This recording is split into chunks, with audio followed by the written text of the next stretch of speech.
Selamat datang di channel saya. Saya akan berbagi info dan juga ilmu yang bermanfaat untuk kalian semua. Jika kalian suka dengan konten saya, jangan lupa like, share, dan subscribe. Thank you. Di video kali ini, kita akan belajar tentang JavaScript. Mulai dari pengenalan singkat, sampai kalian bisa membuat program JavaScript pertama kalian. Pertama-tama, mari kita fun fact dulu tentang siapa penemu JavaScript, bahasa pemrograman yang sangat fenomenal saat ini. Dialah Brandon A. Beliau menciptakan JavaScript hanya dalam waktu 10 hari saja, ketika beliau masih bekerja di perusahaan Netscape.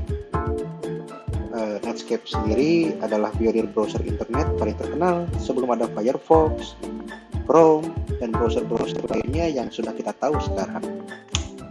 Buat yang belum tahu, JavaScript itu bahasa pemrograman yang kayak gimana sih? JavaScript merupakan bahasa pemrograman yang tidak butuh compiler. Seperti yang kalian tahu, bahasa pemrograman lain biasanya butuh compiler biar kode yang kita tulis bisa dipahami oleh komputer. Lain halnya dengan JavaScript. Karena JavaScript berjalan di browser, maka browser bisa langsung menginterpretasi kode kita tanpa butuh compiler. Kedua, JavaScript juga memiliki sifat dynamic typing. Apa itu dynamic typing? Dynamic typing adalah tipe data yang ada di variabel bisa kita ubah kapanpun yang kita mau.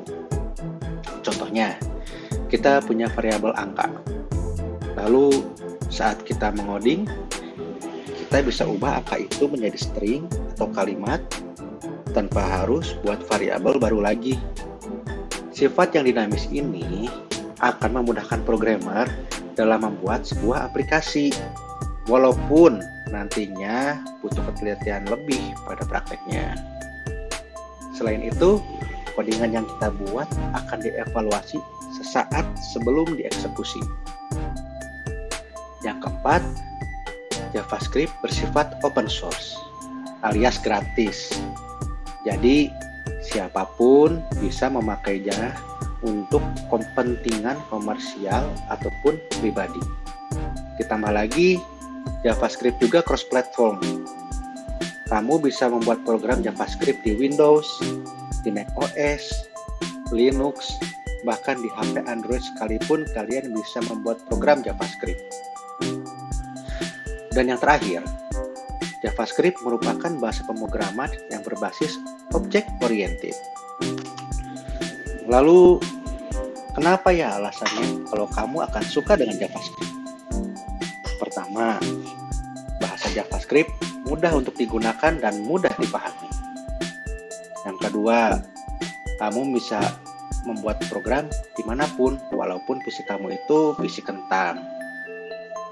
Ketiga, bahasa JavaScript bisa membuat aplikasi website, Windows, Internet of Things, Android, bahkan iOS.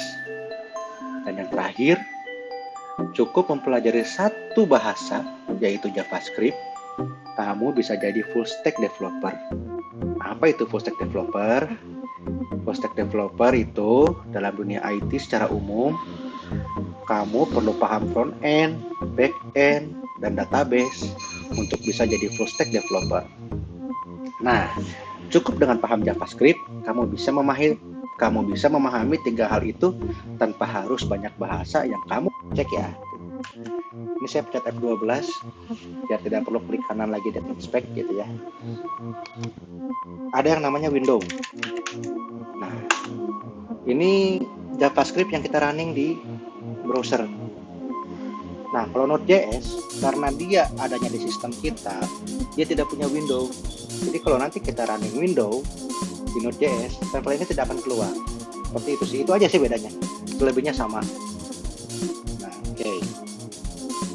Kalian nanti download yang LTS aja ya, jangan yang latest fitur ini tapi yang LTS karena lebih sedikit bugnya. Kalian download, next sampai finish selesai. Nanti tampilan kalian setelah install Node.js dan VS Code kira-kira seperti ini. Nah, ini saya hapus dulu ya. gimana nih cara running JavaScript di kode editor kita? Pertama kita bikin dulu ya file JavaScript-nya. Nah, di sini kita bikin new file, ini new file. Bisa klik ini atau kalian klik kanan new file. Sama aja. Saya kasih nama filenya index.js. Lalu saya ketikkan seperti biasa console log. Nah, ini saya cuma cukup ketik log doang. Kalian akan melihat yang namanya seperti ini nih. Ini namanya emmet.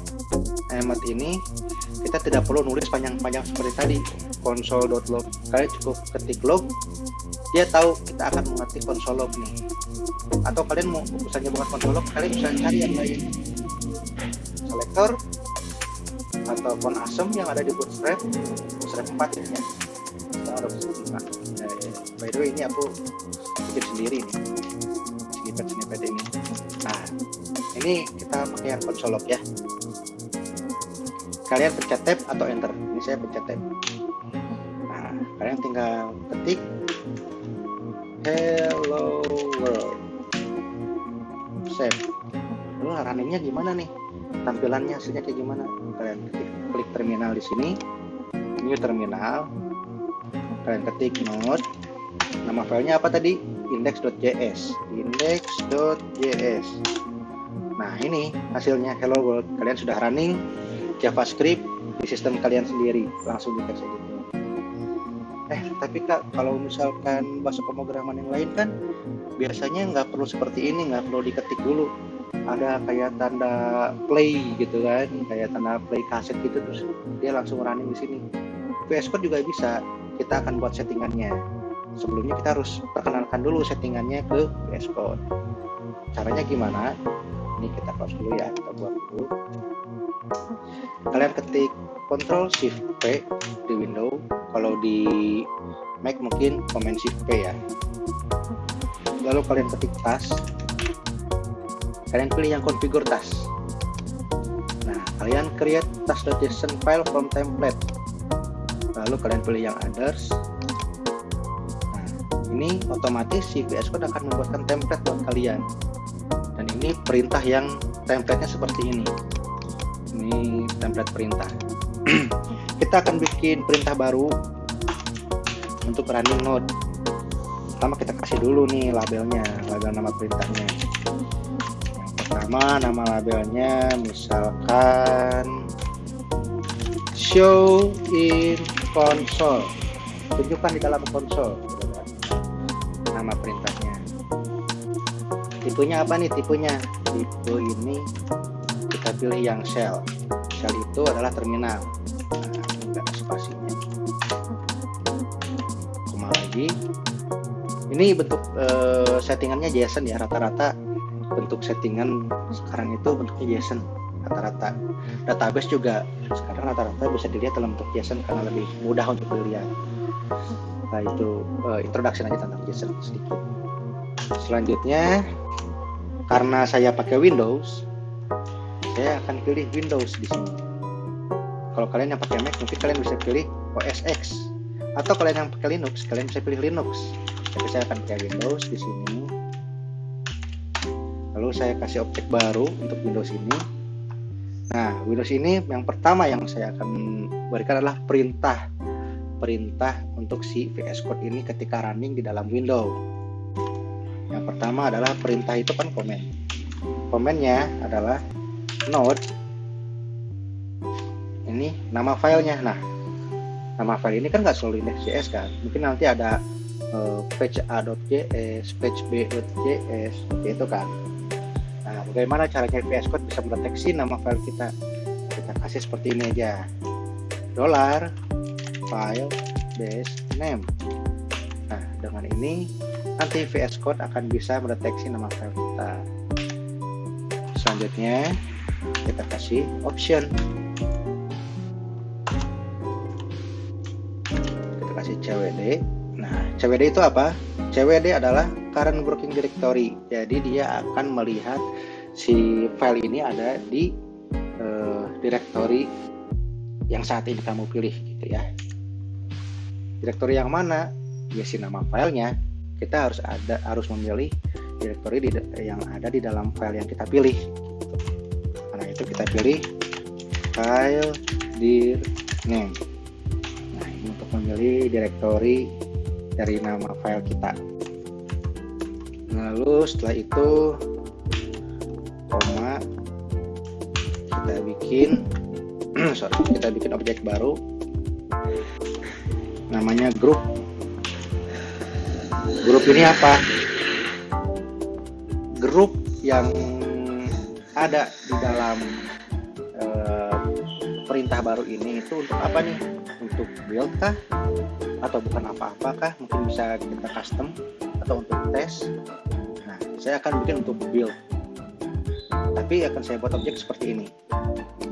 Nah, jadi perintah ini adalah untuk nge-build. Jadi seolah-olah udah hasil akhirnya. Jadi ini merupakan defaultnya seperti ini untuk build gitu. Kita save ya. Nah, kita pilih dulu index.js-nya. Kita Ctrl Shift P. Nah, di sini ada run build task. Atau kita bisa langsung pencet Ctrl Shift B. Kita coba dulu ya, run build task. Nah, ini dia langsung running. Selesai. Kita klik apa aja lah untuk menutup konsol ini. Atau tadi kita bisa coba Ctrl Shift D. Nah, sama seperti itu untuk running build. Selesai. Seperti itu teman-teman. Program pertama kalian membuat Hello World dan setup Visual Studio Code kalian agar bisa dipakai untuk pemrograman JavaScript menggunakan Node.js. Oke.